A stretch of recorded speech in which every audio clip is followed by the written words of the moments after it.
अस्सलामुअलैकुम नाज़रीन, जैसे कि आप जानते हैं कि हमारा जो यूट्यूब चैनल है आउट कुरान समझे, इसके ऊपर हम सूरह बकरा जो है कुरान मजीद की दूसरे नंबर की सूरत, तो उसमें की हर वीडियो में चंद आयत थे, उनका मतलब और पैगाम समझ गए।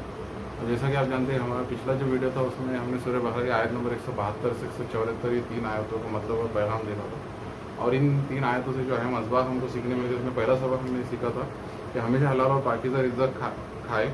नंबर 2, अल्लाह की हर नेमत पर शुक्र अदा करें। नंबर 3, हलाल और हराम की हदूद का एहतराम करें। नंबर 4, मजबूरी की हालत में इस्लाम आसानी फराहम करता है। नंबर 5, दीन को दुनियावी फ़ायदे के लिए इस्तेमाल करना बहुत बड़ा गुनाह है। नंबर 6, अल्लाह की नाजिल किरदा तालीमात को नहीं छुपाना चाहिए। और नंबर 7, इल्म को अमानत समझकर इखलास के साथ दूसरों तक पहुँचाना चाहिए।